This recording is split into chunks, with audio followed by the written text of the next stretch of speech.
Ladies and gentlemen, I'm delighted to be in your presence, and the topic that we are supposed to be talking about is Euro-Asian security cooperation. Eurasia, of course, stretches from the Pacific to the Atlantic, so I think it's very difficult to cover the whole region, the whole, shall we say, series of regions, in fact. In my opinion, the world is in a flux and is clearly, but gradually, moving from a unipolar to a multipolar world. It is in search of a new equilibrium among the centers of power which would create a rule-based order to promote peace, stability, and human progress. Apologists of the existing system claim that it provides fair opportunities to its participants, but in reality, the rules favor the United States and its Western allies. There are, of course, ample examples when the US and its allies have blatantly ignored international norms when their narrow national interests were at stake.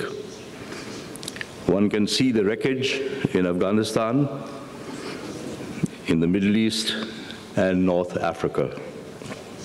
There is growing consensus among strategic and foreign policy experts that the 21st century belongs to Eurasia, and Asia-Pacific is the locus of geopolitics and geoeconomics.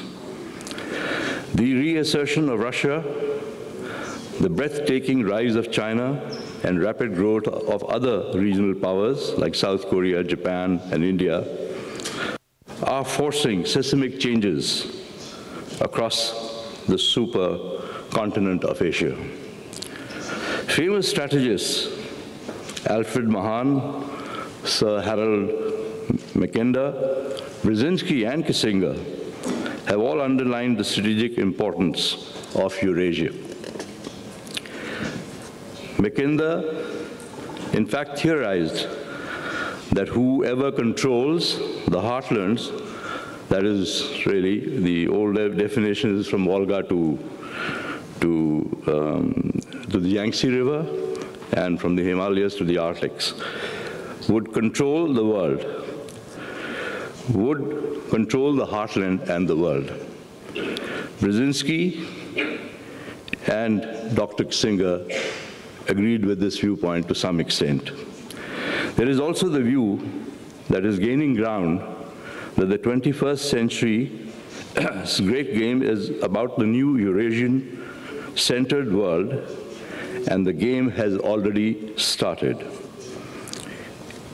Its key players are China, Russia, Japan, India, Pakistan, Iran, and Turkey, and of course, to some extent, wherever involvement is needed, of Europe. Is there an epic strategic struggle in the offing? In this great game, no one can ignore the critical role of the United States, extra-regional and a global power. While President Trump's policies are still opaque, but huge US presence in Afghanistan and its partnership now with India to work as a counterweight to China makes the geopolitical chessboard very complicated. Mainly because the US, in its key policy documents, has specifically identified China and Russia as greater threats and more serious than terrorism.